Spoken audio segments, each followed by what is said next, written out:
A gente está aqui para conversar com o Vini, que trabalha com a Bikeman Ultra aqui no Brasil. Ele vai contar um pouco sobre o evento e tudo mais. Vini, me diga, o que é a Bikeman e de que disciplina que a gente está falando? Gravel é algo bastante novo no nosso mercado, então de que disciplina a gente está falando? Cara, assim, o Bikeman, ele é conhecido fora, ele já tem um histórico bem longo aí na Europa. Aqui na América do Sul, ele nasceu com o nome de Inca Divide, que era no Peru, mas infelizmente não pôde continuar em função da pandemia e também estabilidade política. E aqui no Brasil é o único que a gente tem essa característica de ser um circuito misto, onde tem terra e asfalto e onde que acaba se encaixando melhor gravel. Não quer dizer que não pode ir de mountain bike, então a galera que vai, que faz a prova, faz de mountain bike, mas é esse estilo que, enfim, tem crescido, é desconhecido, tem chamado a atenção e a gente tem trabalhado para fazer ele crescer também, né, de certa forma. Ah, ótimo. Então, na verdade, quanto mais versátil a bicicleta, melhor seria, até porque são vários dias, né? Sim, o Bikeman é basicamente uma prova de 1.000 quilômetros. Todo o modelo dele é uma prova de 1.000 quilômetros. Aqui no Brasil, como eu comentei, a gente tem em torno de 380 quilômetros de terra, 620 de asfalto, então tem bastante asfalto. Mas essa terra brasileira que a gente conhece, a nossa estrada de fazenda, né? Não é aquele gravel CI. Quem ainda tiver a oportunidade de ver o que foi o Campeonato Mundial de Gravel do CI vai entender a piada. Porque aquilo lá pareceu melhor que nossos asfaltos que a gente anda por aqui. E nessa característica, não é só terra e o asfalto que traz essa pitada de desafio, você também tem altimetria.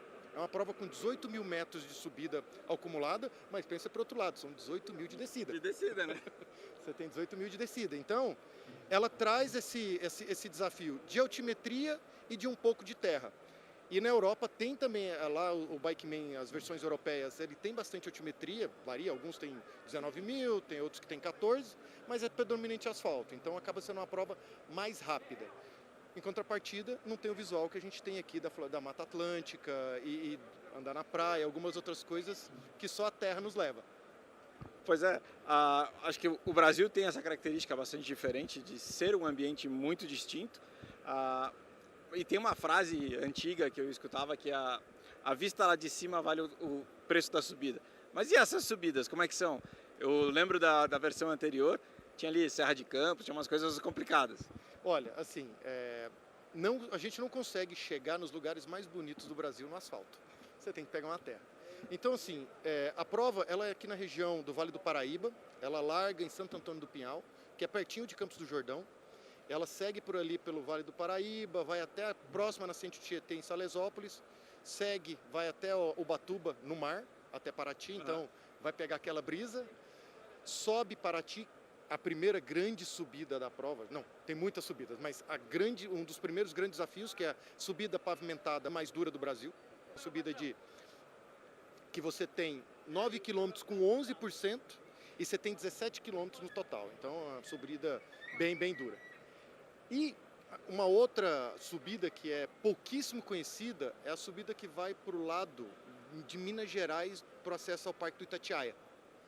Se você pega do pé até o topo, são 27 quilômetros de subida com 1.700 metros de altimetria. Então, você tem ali, tem trechos de 2 quilômetros a 15%, 16%, mas essa brincadeira sua é fato, né? Se a subida te leva ao lugar mais bonito. Então ali você tem a estrada mais alta do Brasil, que vai até 2.450 metros de altitude. Quem não acha que no Brasil tem lugar alto, tem. Então essas estradas e a rota foi composta para dar essa experiência. Uma composição de asfalto, mar, morro, muita Mata Atlântica, muitas cidades antigas com arquitetura colonial, com sempre aquela igrejinha no centro, sempre aquela cortesia e a receptividade do interior que tem. Então, a ideia do Bikeman foi trazer esses elementos. E querendo ou não, você está entre São Paulo e Rio de Janeiro, das duas grandes cidades da América Latina, e no meio a gente tem muita floresta, muita montanha e muito lugar bonito para pedalar. Pois é, numa das regiões mais receptivas, né, porque todo o Vale do Paraíba é muito receptivo, muito acessível para quem está em São Paulo, para quem está no Rio e para quem vem de longe também, porque tem aeroportos extremamente importantes e um acesso rodoviário excelente. Essa logística da prova, como é que ela vai funcionar? São 1.000 quilômetros, mas são quantos dias, quando que eles começam? Tem Tem paradas para dormir? Não tem? A gente tem hotéis ou não? Como é que é essa dinâmica? Conta um pouco para a gente. É isso aí que eu acho que apimenta um pouco o desafio. É uma prova de 1.000 quilômetros, você tem 120 horas para concluir. Então você tem uma largada segunda-feira às 5 horas da manhã e o seu tempo limite é o sábado às 5 horas da manhã. Então não é uma prova por etapa. Ligou o cronômetro, você tem 120 horas para acabar. E toda a rota é obrigatória, então a gente tem uma rota já definida, já está disponível já faz alguns meses para quem que quiser consultar ou quem se inscreveu. E ele que programa como são as suas paradas. Temos 2 pontos de controle, que é basicamente pontos de corte. No ponto de corte, não necessariamente a pessoa ela é cortada da prova, que é diferente de muitas provas que a gente participa. Ela sai da classificação da prova. Ela ainda pode ser um finalista, mas ela sai do ranking, porque é uma competição, tem lá as posições, ela sai da lista, mas ela ainda continua fazendo parte da prova. Então a gente tem 2 cortes, um com 275 km, outro com 620, para dar aquela cenourinha para o pessoal ir lá buscar, né? E essa dinâmica de onde vai dormir, como vai comer, como fazer, faz parte da estratégia e do estudo de rota. Quando a gente olha o histórico, a gente teve o primeiro ano, que teve menos chuva, teve 66 horas o primeiro, no segundo foi em torno de 72, são 3 dias, e os últimos chegam lá no gongo mesmo, faltando 2 ou 3 horas para encerrar a prova, para ser finisher lá. Então, essa é a dinâmica. É onde que eu me encanto por esse tipo de prova, porque ele não é só baixar a cabeça e pedalar. É baixar a cabeça, pedalar, entender a bicicleta, o que eu vou comer, onde eu vou dormir, qual que é a minha estratégia de hidratação, onde está o próximo ponto que eu estudei ou que teve alguma indicação na rota. Então, é uma prova que demanda um certo estudo, uma preparação. Então, não é só pedalar. É pedalar, se preparar, saber navegar, entender onde vai dormir, entender se o ponto de ônibus talvez seja sua melhor cama aquele dia. Você falou de navegar e essa questão de onde dormir, então o percurso em si, eles recebem por GPS ou por uma carta de percurso e eles têm que seguir uma rota ou essa rota está sinalizada, anunciada? Imagina assim, você conhece bem provas de mountain bike, algumas provas têm sinalização feita à tarde ou à noite num dia e no outro dia a sinalização sumiu. Pensa numa prova de 1.000 quilômetros se você tivesse que fazer sinalização. É impossível. A gente se propôs que já não é muito possível. Talvez indicações simples você consegue ter, mas um dos desafios é esse. A pessoa olhar e saber navegar por aquilo. A gente entrega a carta-rota ou o mapa digital, se ele quiser imprimir, old school, né? Vai lá, olha o papel. Se ele quiser usar o celular, normalmente a maioria usa navegação via GPS, Garmin ou Arro ou IGP Sport, que são os 3 mais utilizados, e por aí ele seguia. Se ele errou na forma de colocar a rota, a rota é obrigatória. E todos os ciclistas portam um rastreador via satélite. Então a gente sabe onde está todo mundo quase em tempo real. Mais ou menos de 5 em 10 minutos a gente sabe onde está. Então não é uma prova onde a pessoa é largada. Eles todos são acompanhados durante todo o trajeto. Se ele tem algum problema, caiu, machucou, tem um botão de emergência que aciona uma central, que a gente vai atrás dele, ou então vai acionar o serviço de emergência mais próximo, sei lá, seja polícia, seja bombeiro ou SAMU. Então ele tem todo esse cuidado de várias pessoas olhando e ele é rastreado. Mas ele precisa navegar, porque a rota faz parte desse requisito para ser finisher. Para você ser finisher, ou ser finalista da prova, primeiro, você tem que fazer toda a rota que está desenhada. Segundo, dentro do tempo. Se você fizer essas 2 coisas, você pode pensar em competir, em talvez ganhar, fazer alguma coisa. Mas esses 2 básicos você tem que fazer. Terminar no tempo e fazer a rota que está designada. Então são 2 pré-requisitos importantíssimos, né? Fazer o percurso correto dentro da faixa de tempo.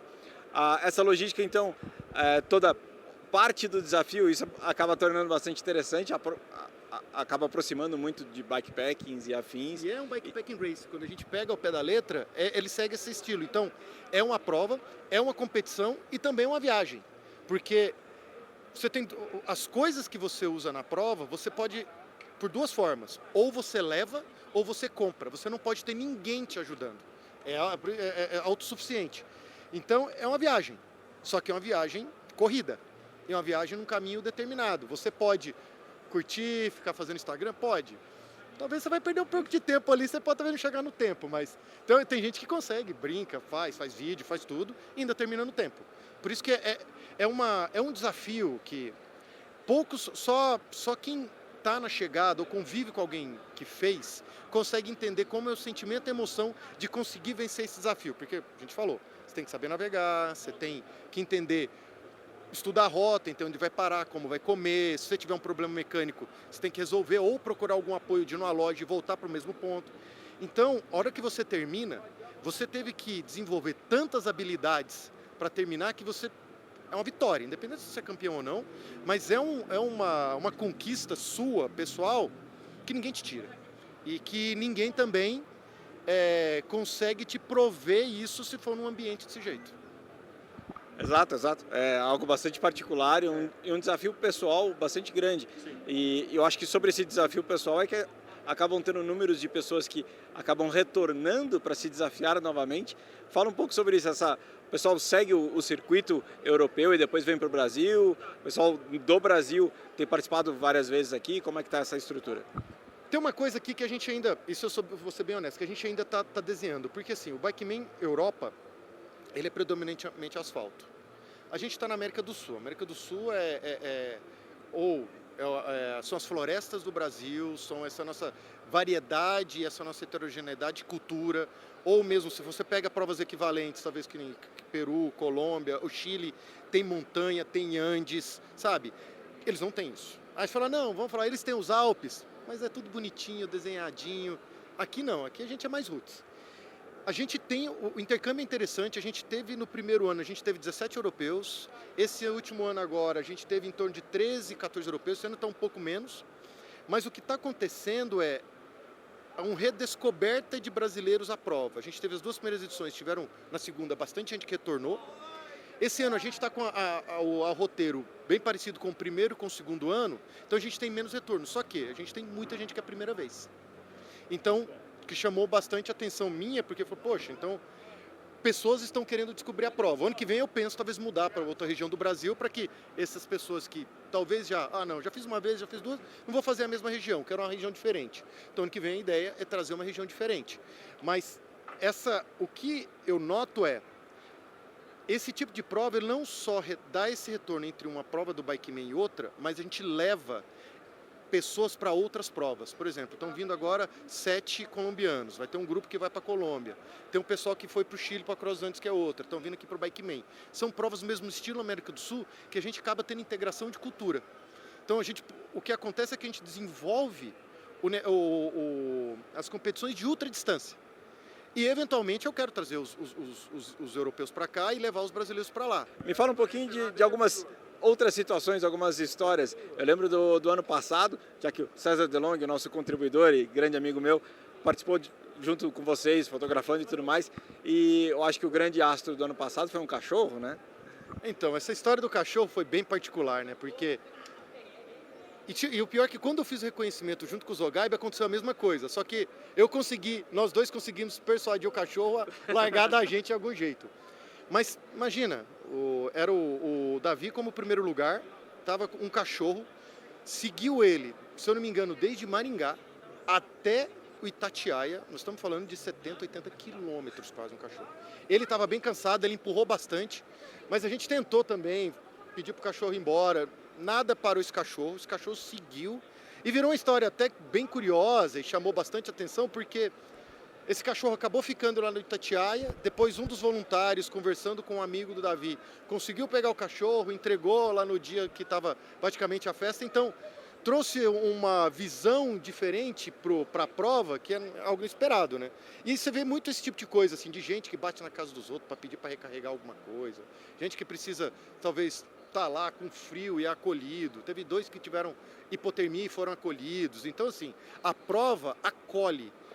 Se você está de bem com a prova, e se você... Isso é uma coisa que parece que até meio espiritual, alguma coisa assim, mas enfim, cada um pode acreditar no que quiser, mas eu acredito que toda a energia, que todo mundo que está por ali, a prova acolhe de algum jeito e tenta ajudar a empurrar para frente. Eu acredito que essa história do cachorro vai empurrar o Davi para ganhar a prova. Porque ele realmente estava muito cansado, estava uma hora, a gente não estava nem entendendo, mas eu acredito que ele empurrou o Davi em algum momento para frente. É o que eu gosto de pensar. O cão de guarda era, na verdade, o anjo da guarda dele ajudando a ir para frente. E tem uma história, enfim, quem puder talvez procurar saber mais no perfil do Davi, que ganhou o ano passado, ou então do Rota das Ciladas, eles contaram a história de um senhor que tinha um cachorro, que a filha patrocinou. Então, tem hora que você olha assim, caramba, mas o negócio parece que é meio interligado, sabe? Então virou uma história bem legal e bem curiosa. Ótimo. Adorei a entrevista, adorei a história. Passa pra gente então datas, como que se inscreve, como é que é o processo e com certeza a gente vai estar lá para contar essa história também. Sim. O nosso site é bikeman.com. A gente tem 2 perfis no Instagram. Tem um perfil para quem queira talvez falar um pouquinho ou ler um pouquinho de francês, que é o Bikeman_Ultra. Mas a gente tem a versão Tupiniquim, que é o Bikeman_Brasil com S. Que a gente é Brasil, né? A prova, a largada é no dia 25 de setembro, às 5 horas da manhã, em Santo Antônio do Pinhal. Quem estiver lá no fim de semana fazendo o Letap e quiser fazer o Bikeman na sequência, está à disposição. As inscrições continuam abertas, então pode escrever na gente no Instagram, pode procurar no site. As informações dessa loucura tá toda lá.